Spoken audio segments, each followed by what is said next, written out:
Hey guys, Bird Yu-Gi-Oh here, coming at you with another deck profile. It's May the 4th, of course, so I wanted to do the Star Wars based Cosmo deck. Thought it might be fun, and this version is different than any other version I have on here. This is like super control. It does use newly reprinted Trap Trick. So everyone should be able to have their hands on that card, and I got some really cool text in here. Fairly low monster count actually for a Cosmo deck, but we have a lot of draw power, so that doesn't hurt anything. So yeah, if you guys haven't already, go and subscribe. Have still 2 more decks for the fun Master Rule 5 decks. I got DDDs coming up, and my Draco Magician deck coming up. So stay tuned for those. Those are going to be awesome ones. And let's get right into this one. Starting off with our best starter card. Besides Dark Destroyer, this is the best Cosmo card. Tin Can. You can do the normal Cosmo Psychic stuff. You can banish this card and special summon one level 2 or higher Cosmo from your hand. And then during the end phase, you can pay 500 life points, reveal 3 Cosmo cards with different names from your deck, and your opponent randomly picks one for you to add to your hand. So it's perfect, gets your engine going. Definitely a must-have at 3. One we play 2 of is Strawman. You're going to be banishing, obviously, a lot of these or a lot of your ships, and so just summoning them back with this, because this one it is, you can just pay 500 life points, target one of your banished Cosmo monsters, and special summon it. Its effects are negated, and you destroy it during the end phase, but still, absolutely amazing card. And then for the other Psychic type ones, playing just one Farm Girl. Like I said, this is more of a control version, so we really only need one of her. Same thing with Sword Troopers. We're not doing very many combos with this. So Sword Troopers, just special summoning a Cosmo, or a Psychic type Cosmo from your graveyard, is pretty nice. And then just one Dark Lady. She's really good monster effect negator. She negates and destroys just at the cost of 1,000 life points, so really nice. And then for the ships, we of course play the best one, 3 Dark Destroyer. And when it's normal or special summoned, you just target a monster on the field, destroy it. It can't be targeted by an opponent's card effects, and if it's destroyed by battle or card effect, you can banish it, and then special summon one level 7 or lower from your deck. So absolutely amazing card in every way. And we're playing 2 Slip Rider. This is your spell trap destruction. When it's normal or special summon, you can target one spell and trap on the field and destroy it, including your own Cosmo Town, which sometimes comes up because when this is destroyed by a card effect, you can add one Cosmo from your deck to your hand. And also, it's a level 5 machine type to go into Cyber Dragon Nova. So that's something, it's a possibility. Forerunner, another decent card to sit on because if this card is destroyed by battle or card effect, again, you do the same kind of float effect. You special summon one level 6 or lower Cosmo, but then during your standby phase, you gain 1,000 life points, and this card as well, just like Dark Destroyer, can't be targeted by an opponent's card effects. So it's pretty decent, and it's 2,800 attack, so really nice there. And then the last Cosmo we play is Dark Eclipser. There's actually a lot of trap decks out there right now. This one, again, cannot be targeted by opponent's card effects, and then during either player's turn, when a trap card is activated, you can just banish one Cosmo from your graveyard, and you negate the activation. So it's really nice. The only issue with him, why we're not playing him at 3, is because when he's destroyed, you can, again, banish him from your graveyard, but you add a level 8 or lower Cosmo from your deck to your hand, so he doesn't special summon like these other guys.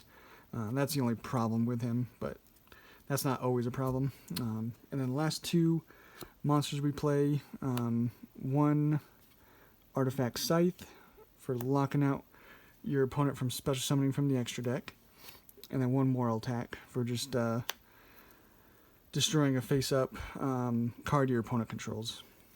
So that is it for the monster count. For the spells, play our field spell, 3 Cosmo Town. It just has a lot of good effects for you to use. You can, once per turn, target one of your banished Cosmo monsters, return it to your hand. You'll lose life points equal to its level times 100. And then once per turn, you can reveal any number of Cosmo monsters in your hand, shuffle them in the deck, and draw cards equal to the number you shuffled back. So fix your hands.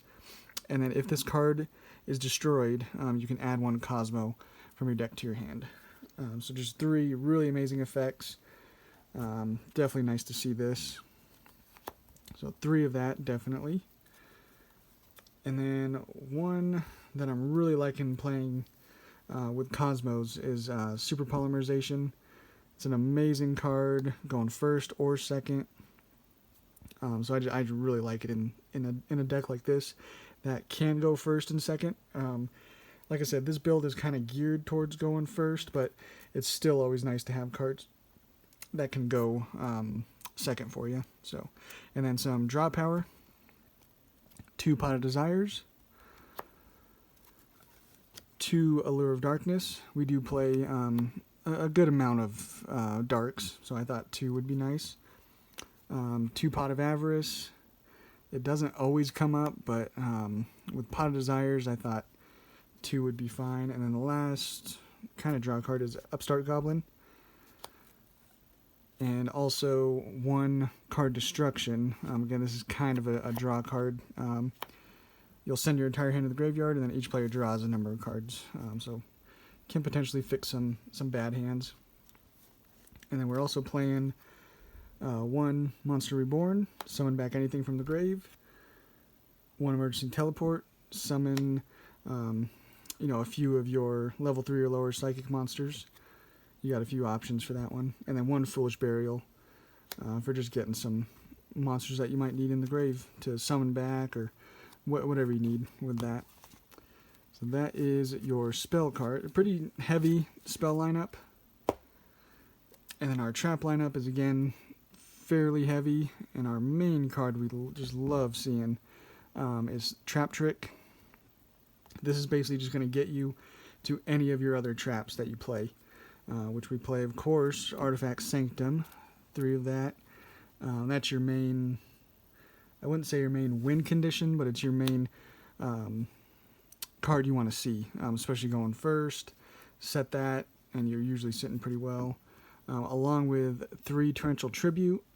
Again, Trap Tricks is going to search it for you or set it directly from your deck. And it's just going to be destroying all monsters on the field. So really nice. You're even fine destroying your own monsters if you have some of these ships, because they're just going to float and summon back another one.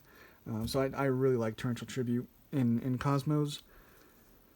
We also play the searchable Back to the Front. It's going to special summon one from the grave. So again, that could be one of your ships. It could be one of your psychic monsters, and then you can then special summon one from your hand. Again, just a really good card. And then the last 2 is Cosmo Joe. It's more searchable than any of these. That's why I'm only playing it at 2. But it's still really good. You just target 1 Cosmo you control, Cosmo monster, and destroy it. And if you do, you banish 1 card your opponent controls or in the graveyard. And you can only activate this one once per turn. But it's still really good. I really like the trap lineup, to be honest. I think it's really nice. You could always play Storm Dragon's Return, I think it is. That's a nice one. Compulsory Evacuation Device is another nice option. So you definitely have a lot of options for what you play for the traps in this deck. And then for the extra deck, not too important. A lot of the deck just centers around main deck monsters that you're getting on the board. But you can, like I said, you can go into Cyber Dragon Nova, and then go into one of the best negates in the game, Infinity. That's a really nice. Obviously, you have the possibility of going into it, so we play it. And then Durandal, same kind of thing. You can sometimes make it. And then, since we're playing the Dark Destroyer, we have 3. Sometimes it's nice to go into a Hope Harbinger. And then, so that's it for kind of your Xyz. And then we play a lot of targets for Super Polymerization. 1 Starving Venom for those decks that like to play a lot of darks. Mud Dragon, really anything that just plays a lot of stuff with the same attribute but different types. That comes up every now and then. Dragostapelia, just one fusion and one dark. Diplexer Chimera, just 2 Cyberse monsters, comes up. And then against those Salamangreat matchup, Violent Chimera is really nice. And then for our links, we just play kind of just universal ones that'll help us out in case we need them. Phoenix, for getting rid of spells and traps. Cerberus for monsters. Unicorn, basically any card on the field. You'll just shuffle it into the deck. Trisbania, you can link up into it, and then when you special summon to a zone this points to, you just banish those monsters that you special summon, and then spells and traps on the field. So really nice for getting rid of those decks that play a lot of back row. Topologic Bomber, it'll destroy all monsters in the main monster zone. And then Gravity Controller comes up every now and then, and we do have some cards we can use to go into him. So that is the deck, guys. I just thought we'd do a little kind of bonus deck, just a fun one that I do like to play Cosmos quite a bit. And I thought this was just a super fun control-y deck that could potentially do some damage against even some of the meta decks. So if you guys haven't already, again, go and subscribe, and we'll catch you on the next one.